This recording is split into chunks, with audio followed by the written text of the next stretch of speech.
versículo 1 al 14. Génesis capítulo 45, versículo 1 al 14. La palabra de Dios dice así: no podía ya José contenerse delante de todos los que estaban al lado suyo, y clamó: haced salir de mi presencia a todos. Y no quedó nadie por él al darse a conocer José a sus hermanos. Entonces se dio a llorar a gritos, y oyeron los egipcios, y oyó también la casa de Faraón. Y dijo José a sus hermanos: yo soy José, ¿vive aún mi padre? Y sus hermanos no pudieron responderle, porque estaban turbados delante de él. Entonces dijo José a sus hermanos: acercaos ahora a mí. Y ellos se acercaron y él dijo: yo soy José vuestro hermano, el que vendisteis para aquí. Ahora pues, no os entristezcáis, sí, ni os pese de haberme vendido acá, porque para preservación de vida me dio delante de vosotros. Pues ya ha habido 2 años de hambre en medio de la tierra, y aún quedan 5 años en los cuales ni habrá palabra ni ciega. Y Dios me dio delante de vosotros para preservaros posteridad sobre la tierra, y para darnos vida por medio de la gran liberación. Así pues, no me enviasteis acá vosotros, sino Dios, que me ha puesto por padre de Faraón y por señor de toda su casa, y por gobernador en toda la tierra de Egipto. Daos prisa aquí a mi padre de decirle: así dice tu hijo José, Dios te ha puesto por señor de todo ti, ven a mí, no te detengas. Habitarás en la tierra de José, estarás cerca de mí, tú y tus hijos, y los hijos de tus hijos, tus ganados, tus vacas y todo lo que tienes. Allí te alimentaré, pues aún quedan 5 años de hambre, para que no perezcas de pobreza tú y tu casa y todo lo que tienes.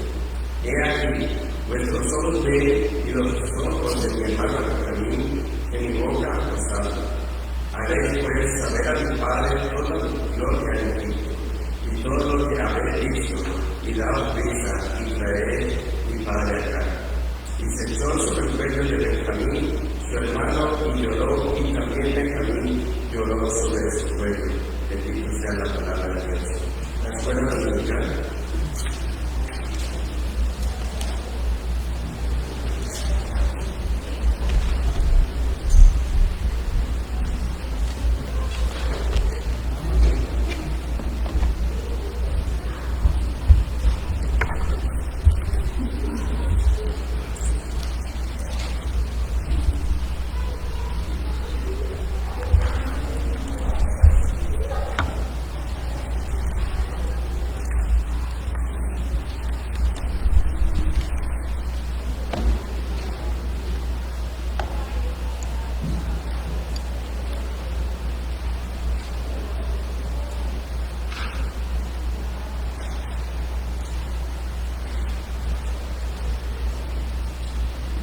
En que me quité la máscara, se me movió el micrófono.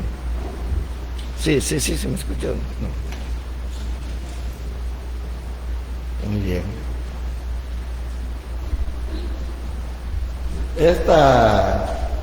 Este estudio que estoy iniciando ahora tiene un propósito que se va a ver más adelante. En un momento de este año, posiblemente de octubre, mediados de octubre, vamos a hablar acerca de lo que es la iglesia. ¿Qué es lo que nos dice la Biblia que es la iglesia? La iglesia que somos todos. Pero para que nosotros podamos entender todo eso que vamos a ver, necesitamos trabajar primero con nosotros mismos, que es una familia. Y que siempre lo que pasa en medio de una familia, hablamos de familias disfuncionales y todo, pero vamos a hablar un poco sobre eso ahora. Puede ser que sea el estudio que pueda terminar hoy, creo que hay tiempo, y en caso de contrario lo terminaría la próxima semana, porque sí es importante que veamos y entendamos estos conceptos para poder entender el concepto de iglesia.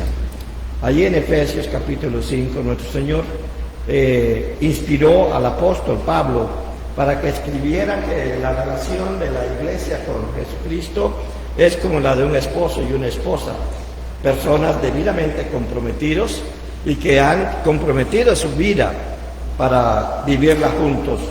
Y él dice de qué manera cuida a su iglesia y de qué manera espera también que esa iglesia responda a esos cuidados.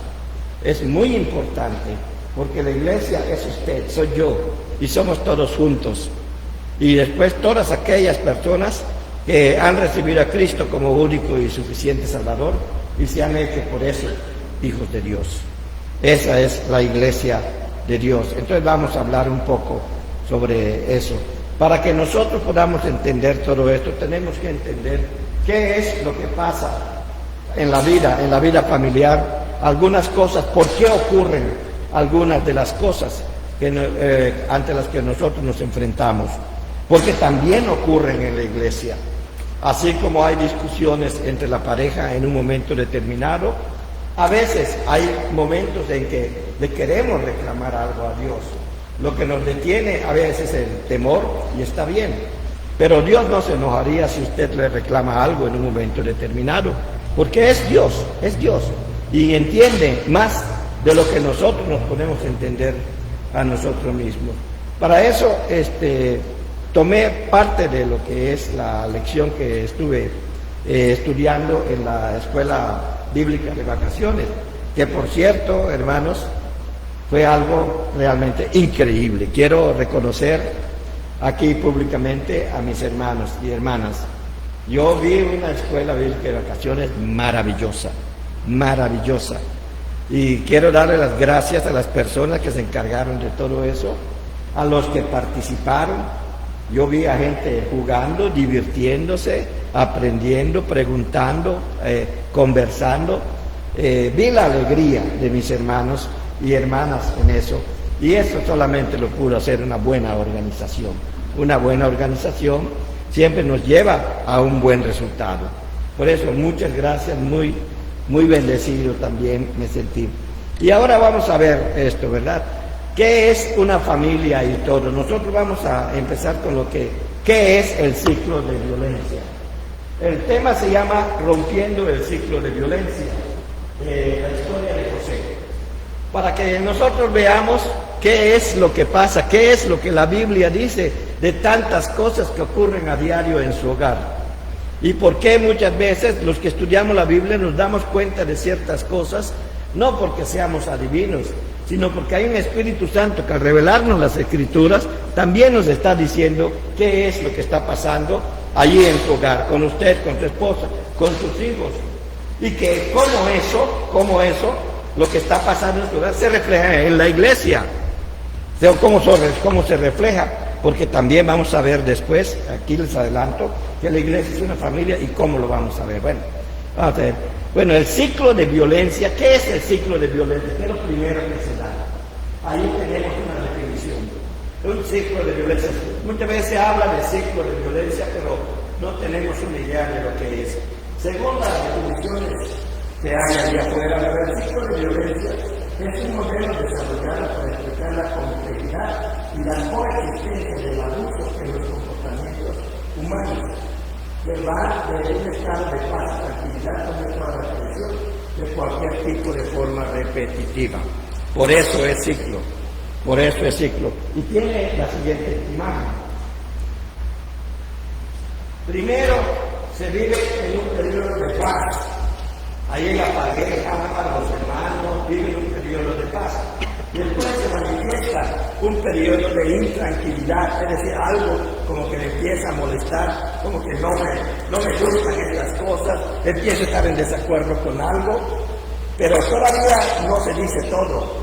Pero llega un momento en que la persona explota y es todo cuando ocurre la violencia, que puede ser de carácter psicológico, puede ser de carácter físico. Y la violencia de carácter psicológico incluye los chantajes psicológicos. Un chantaje psicológico que te pone como víctima hacia la otra persona. Y por ejemplo, Adán puso como víctima que yo. No fui yo, fue la mujer que tú me diste. Eso es típico del ser humano hasta el día de hoy. Pobrecito, no fui yo, mira que es por esta cosa. Inmediatamente tratamos de encontrar justificaciones. Esa es una forma de violencia física. Y después viene después de que la violencia ocurre, viene lo que es el remordimiento. En la psicología lo dividen en tres partes, esto está sacado de la Biblia. En la psicología lo dividen en tres partes, que habla de la parte tranquila, la parte de la paz, la parte de donde se va desarrollando la violencia, y la parte de violencia, la parte que se desarrolla la violencia propiamente dicha, y la parte del remordimiento, el culto y perdón. Lo dividen en esas partes, pero cuando nosotros vemos el comportamiento en la Biblia del pueblo de Israel, salen estas cuatro cosas. Sobre todo en todo el libro de Jueces, si usted lee el libro de Jueces desde esta perspectiva, se va a dar cuenta que el comportamiento del pueblo de Israel era exactamente eso, era un ciclo. Pero eso es lo que pasa en el hogar también. Hay ciclos. Empieza con el desastre, viene la violencia, luego viene el remordimiento, porque es lo único que puede romper el ciclo de violencia, que lo voy a ver al final, es el perdón que queda. Bueno, por eso cuando el arrepentimiento, en cambio aquí lo que dice el remordimiento. Hay una gran diferencia entre remordimiento y arrepentimiento. No todo el que cae, llora y todo eso realmente está pidiendo perdón. Puede ser que tenga un remordimiento tan fuerte que lo que haga sea ponerlo en ese estado. Pero cuando la carga de ese remordimiento disminuye o desaparece, se pone de pie y sigue la vida que antes tenía. En cambio, la persona que llega a arrepentimiento, cuando se para de ese estado, cambia su vida. Es la gran diferencia. En el remordimiento te tranquilizas, pero sigues siendo lo mismo, sigues haciendo lo mismo. En el arrepentimiento también te tranquilizas, estás todo dolido, pero cuando te levantas de eso, cuando ya sientes que el perdón de Dios está en tu vida, te levantas y eres otra persona. Otra persona. Eso se parece mucho a lo que yo explicaba la semana pasada. Entonces, ese es el ciclo de violencia. El otro, por favor. Hablar de lo que la paz es como el periodo en que se vive en calma. La inactividad, acumulación de la creación. En esta parte también lo que hay desacuerdos y el maltrato psicológico, basado en la idea de control. El maltrato psicológico, es decir, que un poco llegar a los tratados psicológicos, tiene la finalidad de controlar algo a las personas que me están escuchando. Que ellos crean inversión, aunque pueda estar equivocado. ¿Sí? Hay que tener mucho cuidado con eso.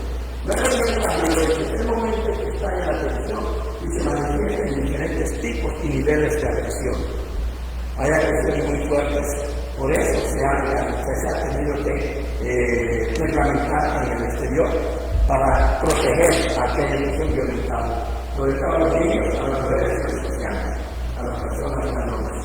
Entonces, después de cada parte del movimiento y pedir el perdón, que es lo que yo les hablaba, que es la luna de miel, esta empieza la parte bonita. Y entonces, una vez que se da eso, otra vez vuelve la paz.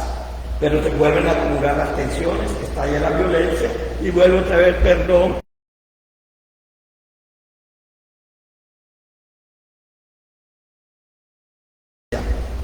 Y ese es el ciclo de violencia. Pero hay otra cosa que yo quiero que manejemos bien, el concepto de qué es una familia. ¿Qué es una familia? Con el otro, por favor. Una familia es mucho más que la suma de individualidades. Es un sistema dinámico, flexible de interrelaciones entre los miembros de la familia, que se da para cubrir las necesidades materiales, sociales, culturales, espirituales, afectivas, profesionales de sus miembros. O sea, eso es una familia. La finalidad de que existe una familia es que en un momento dado se puede ayudar entre ellos, como vemos en la siguiente definición. Porque hablamos de familias funcionales. Una familia funcional, regresa allá. Una familia funcional es cuando se satisfacen todas esas necesidades de mencionábamos allá, si hay conflictos, crisis, y eso es muy importante, si hay conflictos o crisis en una familia, sus integrantes se unen, se complementan y se apoyan para dar las soluciones y para alcanzar el desarrollo pleno, es decir, lograr lo que es la felicidad. La búsqueda de la felicidad está en la Constitución de los Estados Unidos de América, ¿sí? que quieren que seamos felices. Esta es la búsqueda que hay innata en el ser humano, quiere la felicidad. Pero Dios estableció que solamente se pudiera hacer por medio de la familia. Y para que pueda encontrarse la felicidad en la familia, tenemos que ser una familia funcional y no una familia disfuncional. Ahora la pregunta es, ¿qué es una familia disfuncional? El otro, no se me lo recuerda. ¿Qué hace que una familia sea disfuncional? ¿Qué es una familia disfuncional? Sigue, por favor. Familia disfuncional es toda familia que no es capaz de proveer lo necesario para que sus miembros crezcan sanos, tanto física como emocional y espiritualmente. Es una familia que no ha logrado ser feliz. ¿Qué es lo que produce a las familias disfuncionales? La violencia. La violencia en cualquiera de sus géneros. Puede ser que sea una violencia nada más, el problema es con los hijos o el problema es con la pareja, pero el problema en realidad no es ni con ellos ni con la pareja, el problema siempre es con uno mismo, con uno mismo. Entonces nosotros tenemos que conocer qué es una familia disfuncional y qué hace que una familia sea disfuncional. Sin embargo, la violencia familiar es más que el conflicto ocasional que conduce a cualquiera a tirar la puerta o encerrarse bajo la llave del baño o a decir me voy de la casa, así tan sencillo, ¿verdad? Es más que eso, es un patrón de comportamiento, la violencia en términos generales, que de continuar termina en la destrucción de él o de los afectados, en la familia o de la familia, de toda. Es un conjunto de acciones y actitudes desordenadas que solo quieren ejercer y mantener el poder y control sobre la otra persona y los demás, que podría o no incluir la violencia física. Es decir, en una familia disfuncional hay alguien que quiere tener el control sobre los demás. Nosotros podemos ver desde el Génesis que la disfuncionalidad prácticamente empezó cuando Eva comió el fruto prohibido. Entonces, se quiere tener control sobre las personas y en un momento determinado puede o no incluir la violencia física. Lamentablemente, la familia es el terreno más fértil y más fácil donde entra Satanás. Y puede hacer mucho daño, mucho daño. Los divorcios no existen porque fue voluntad de Dios. El mismo Jesucristo lo dice. El divorcio existe por causa de la naturaleza pecaminosa del hombre. Debido a que el hombre es insensato, es decir, no usa los sentidos, debido a que toma decisiones emocionales, debido a que se mueve más por lo que siente que por lo que piensa, que por lo que razona de una manera adecuada, Moisés les dio carta de divorcio. Y eso es lo que hasta el día de hoy impera y se ha regulado. Y se ha regulado porque tanto el varón como la mujer el día de hoy pueden decidir si continúan o no en un momento dado una relación de pareja. Pues cuando nosotros vamos a la Biblia para ver qué es lo que nos dice de todo esto, nosotros podemos ver en el libro de Génesis cómo empiezan las familias disfuncionales. Y no voy a empezar con Adán y Eva, podría hacerlo, porque la Biblia también es cíclica en cuanto a este tipo de cosas. Podemos encontrar en la Biblia todo lo que usted quiera de lo que es el comportamiento del ser humano, sin necesidad de que usted le diga al pastor o al hermano o a la persona que le tenga mucha confianza qué es lo que está pasando. Uno puede entender con facilidad qué es lo que está pasando porque está en la Biblia. Y allí podemos ver nosotros en Génesis, desde el capítulo 12 hasta el capítulo 50, cómo nace una familia disfuncional en la casa de Abraham. Abraham, que primero era Abraham, después fue Abraham. Sarai, su mujer, que primero era Sarai y después fue Sara, tiene razones etimológicas de por qué les cambió el nombre Dios y también razones espirituales muy fuertes, nosotros podemos ver que allí hay un excelente caso de un patrón multigeneracional de violencia familiar. Y más o menos les voy a dar una idea de esta manera. Abraham no podía tener hijos con su esposa Sarai. Abraham. Entonces Sarai le dice, toma a mi sierva. Y el hombre, tan contento, ¿verdad? Tomó a la sierva. La dejó embarazada y nació Ismael. Pero como Agar ya vio que yo le di un hijo a mi señor, ella no, ella empezó a menospreciarla a la otra. ¿Por qué? Porque yo soy productivo, ella no. Vean lo que se está gestando. Aquella no pudo aguantar y sabiendo que tenía más control sobre su esposo que la otra, porque ella fue la que le dio a la esclava, le dijo, ella me está molestando. ¿Qué quiso hacer Agar? Quiso irse. Dios la mandó de nuevo a la casa de Abraham. Por eso les digo, lean todo Génesis del capítulo 12 hasta el 50 y van a ver cómo nace esa familia disfuncional. Allí empezó la disfuncionalidad. Cuando Sarai le dijo a Abraham que tome a su sierva, Dios ya le había prometido a Abraham un hijo. Se lo prometió 3 veces, pero 2 veces aparece con mucha claridad aquí en la Biblia. Porque Dios ya le había dicho que iba a multiplicar de tal manera su descendencia. Así que, y era joven Abraham cuando lo dijo. La última vez que Dios se lo dijo, el hombre ya tenía cerca de 100 años. Y Sarai tenía cerca de 90 años. Entonces, ya allí les cambia hasta los nombres. Allí ya hasta ellos mismos saben que es imposible tener hijos. Pero había tenido un hijo que es Ismael. Ismael, por si no lo saben, es el padre de toda la raza árabe. No es de todos los que hoy se dicen árabes.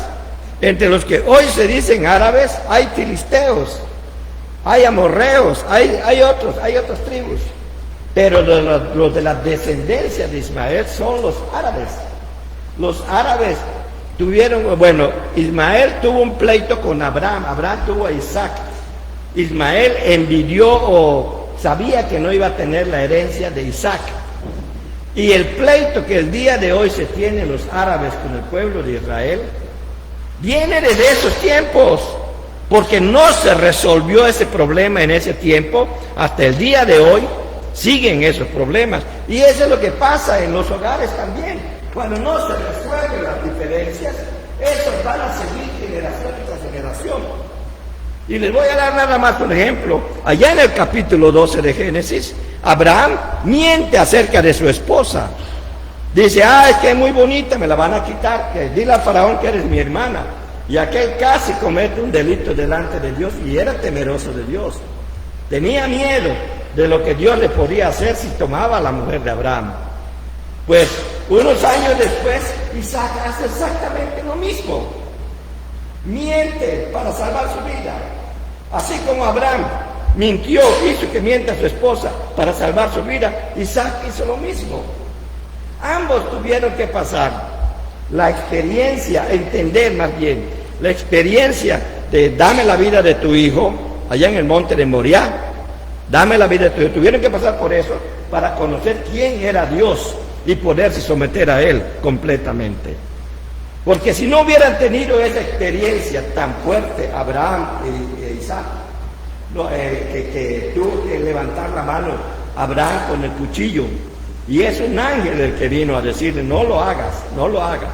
Tuvo que pasar una experiencia terrible para que sepan quién es verdaderamente Dios. También lo que nos está diciendo, si tienes una familia disfuncional, tienes que pasar experiencias muy duras y muy fuertes con aquellos que están participando contigo a tu favor o en contra, para que tú entiendas qué es lo que Dios quiere en el seno de tu familia.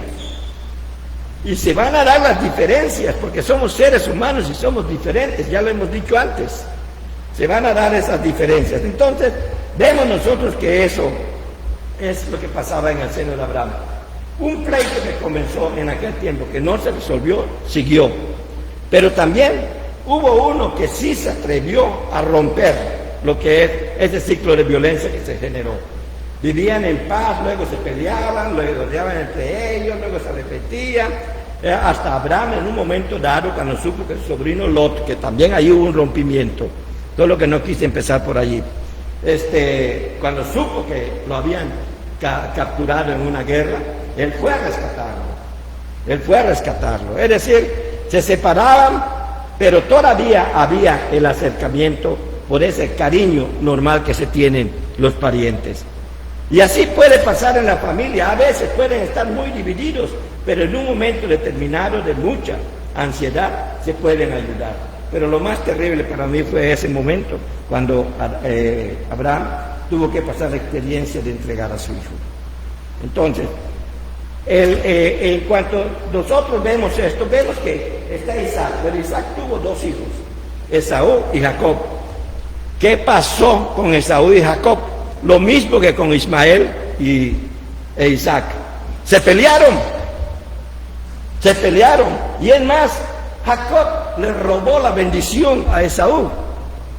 Y Esaú quería matar a su hermano, como Ismael también quiso matar, y hasta el día de hoy quiere matar a los descendientes de Isaac. Se pelearon.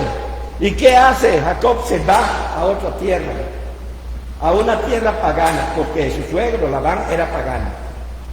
Y se casa con las hijas de ella y lo engañan también. Le dice, te voy a dar a mi hija Rebeca, pero te emborrachas y ¡pum!, te dan a Lea. Y cuando se levanta, ¿qué es esto? Y dice, bueno, trabaja otros 7 años y te doy a Lea. Y trabajó otros 7 años por Rebeca. Pero no se conformó todavía con Lea y con Rebeca, que le dieron como 4 o 5 hijos entre las dos. Benjamín y José fueron de Rebeca. Lea le dio otros 3.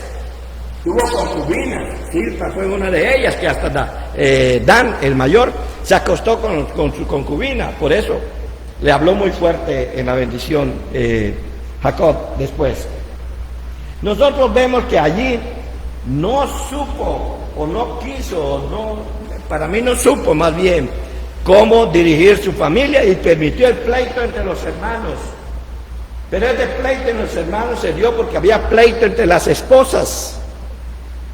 Pero resulta que como él a la que amaba era Rebeca, así lo plantea Génesis, entonces él amaba a los hijos de Rebeca, que eran José y Benjamín.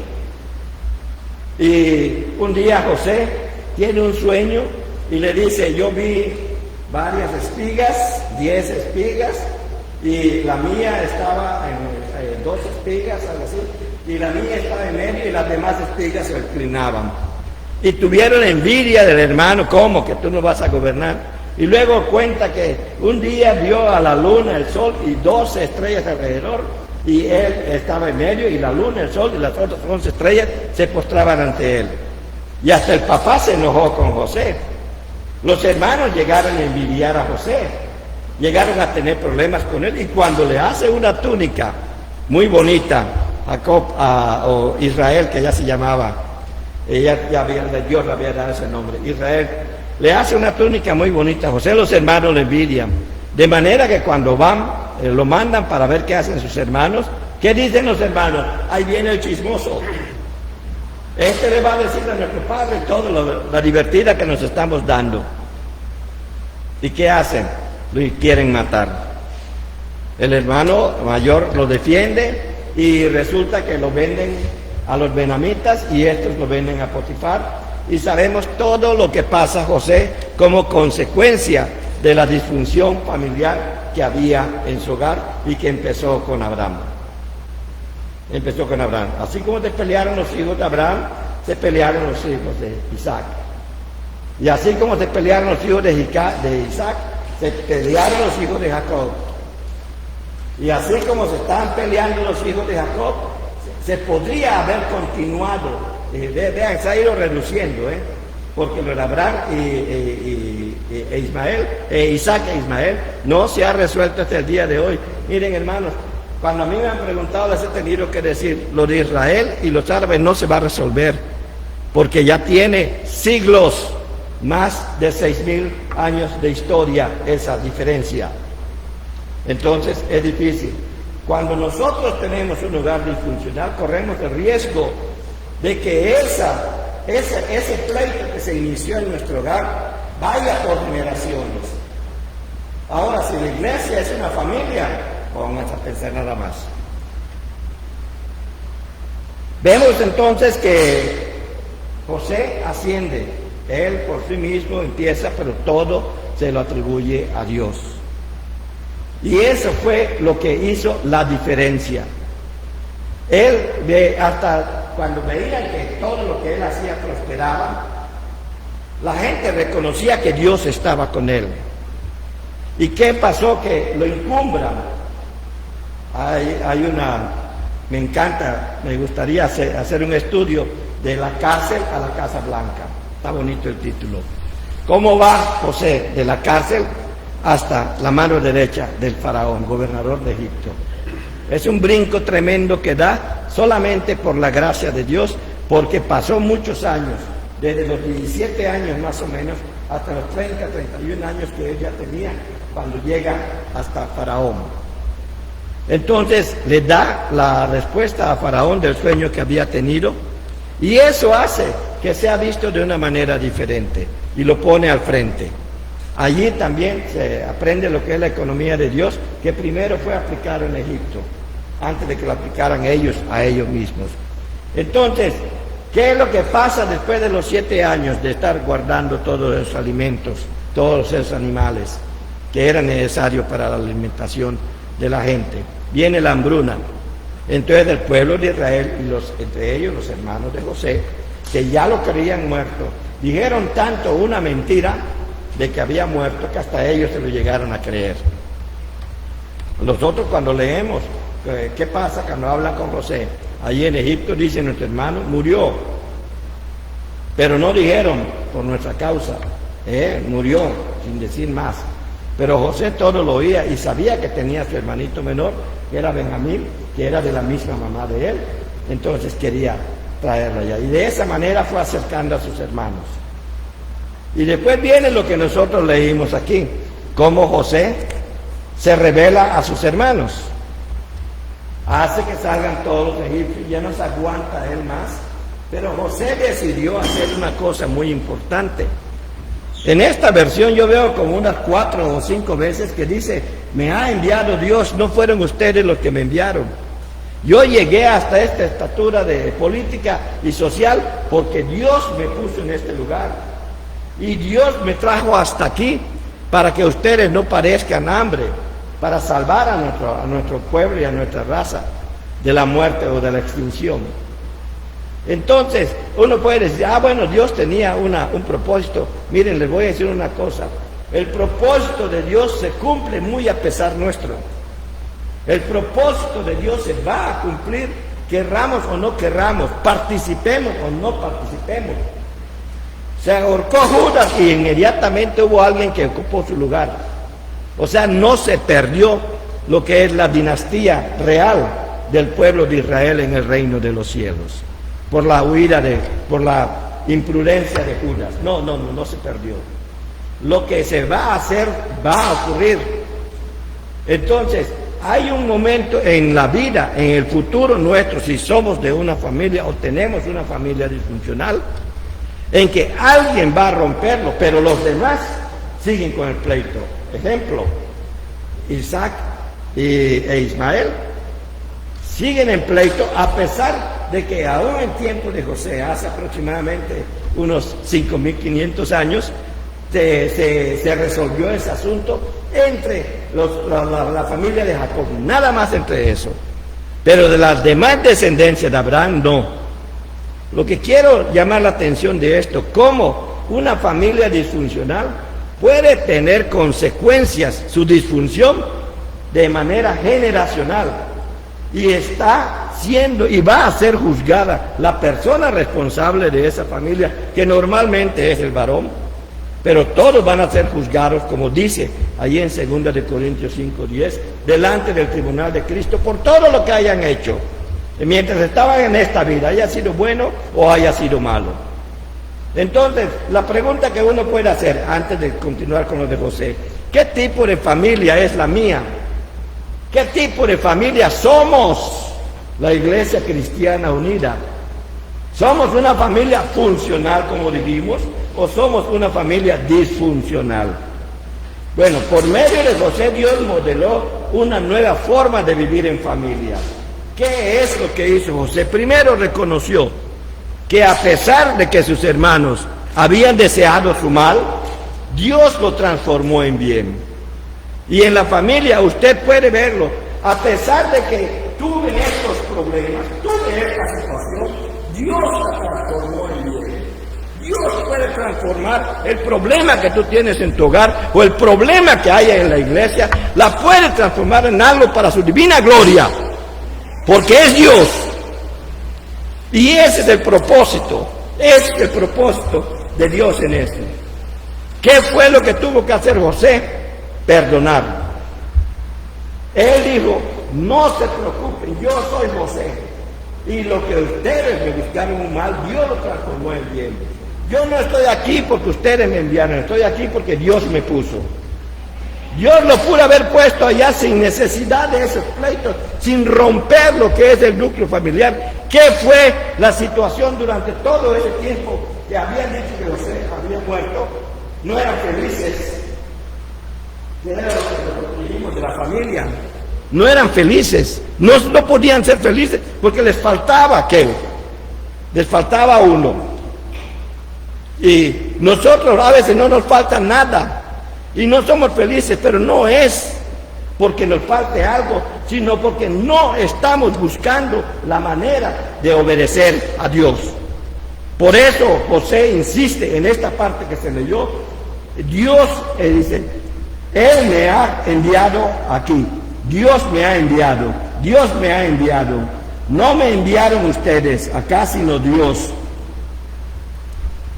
En todos esos momentos siempre estuvo glorificando a Dios.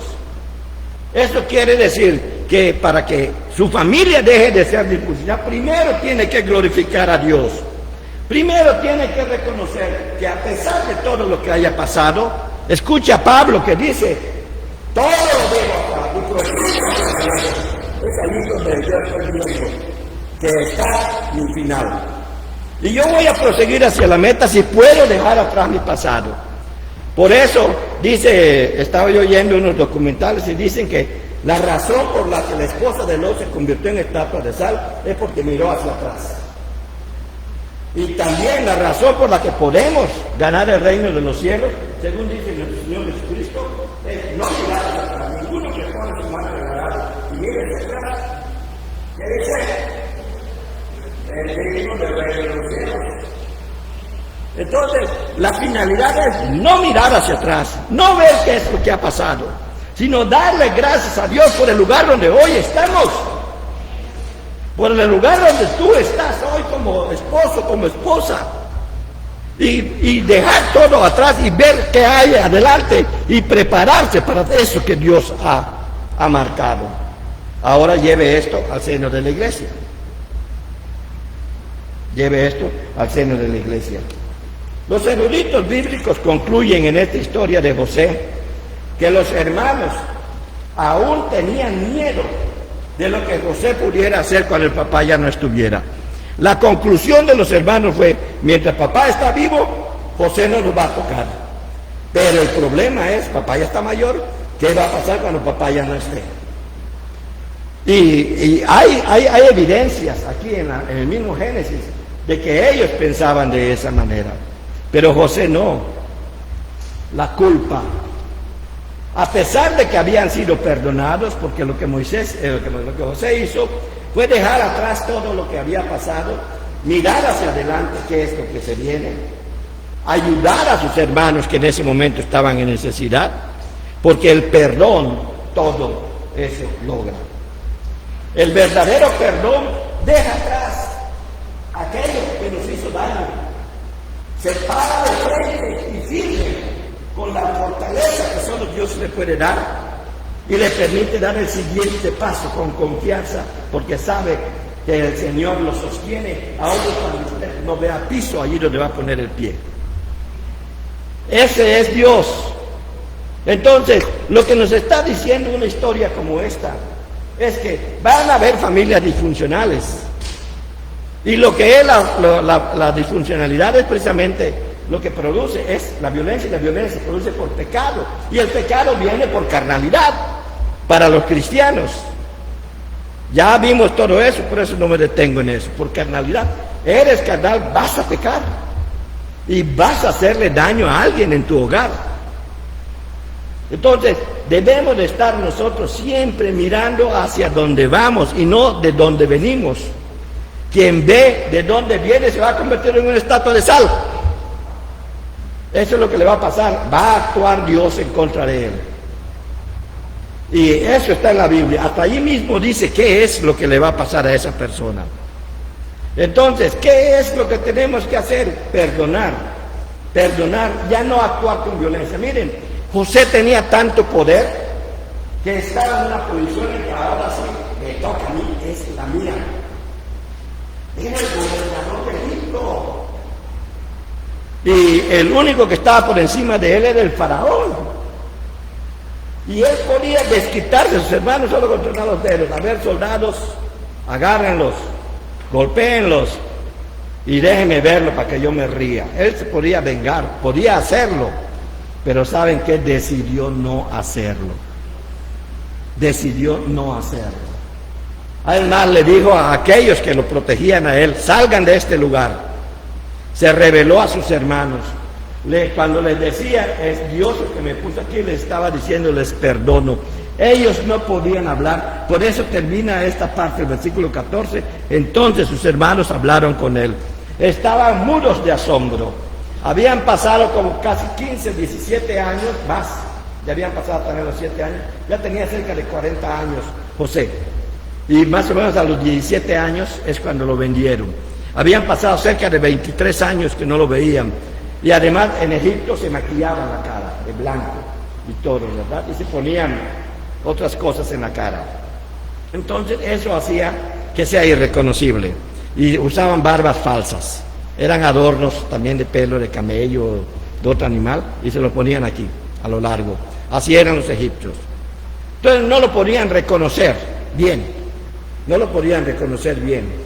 El pueblo de Israel tiene también una parte de ellos que tiene origen egipcio, porque él se casó con un egipcio. Y vemos cómo Dios, a través del perdón, levantó a esta nación. Antes había dicho que estarían 400 años allí como esclavos. Estuvieron 430 años.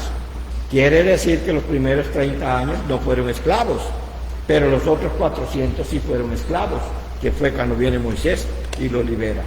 Dios tenía planes con el pueblo. Miren, hermanos, usted no puede saber qué planes tiene Dios con sus hijos. Usted no puede saber qué planes tiene Dios con sus nietos. Usted no puede saber qué planes tiene Dios con esta iglesia para dentro de 50 años. Pero Dios, que todo lo sabe, nos va a encaminar y va a buscar que nosotros resolvamos nuestras diferencias, que nosotros resolvamos nuestro hogar, para que como una familia caminemos y hagamos las cosas que Dios necesita que nosotros hagamos, para que Él pueda venir pronto por su iglesia. Pero mientras tanto, los que están deben aprender de los que estaban, para que se cumpla lo que es la voluntad de Dios.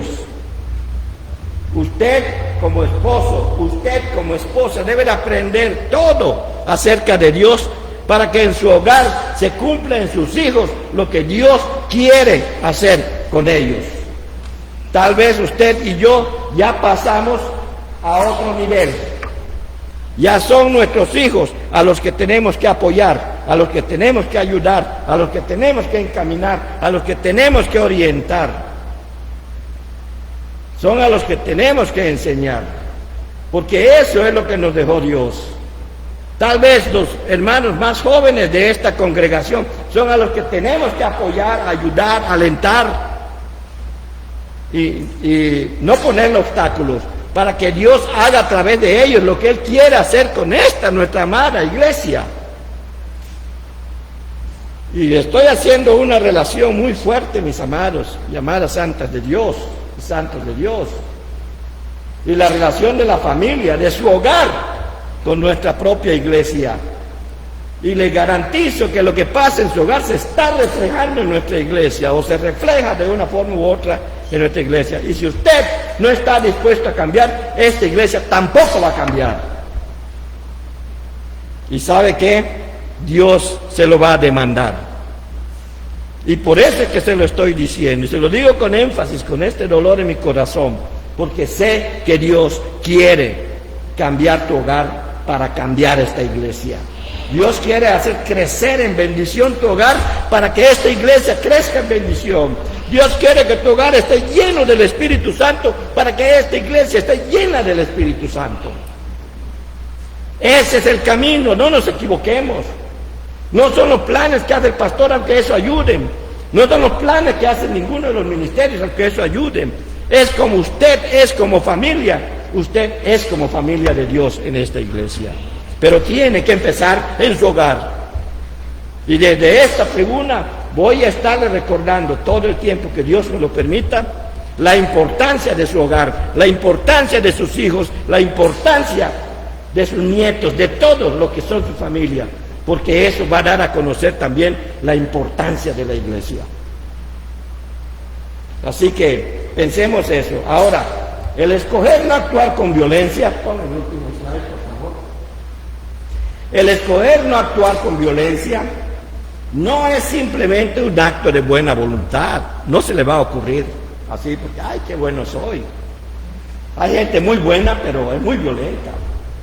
Yo creo que los soldados son muy buenos, pero cuando les agarran por donde les gusta, también son muy violentos, ¿verdad?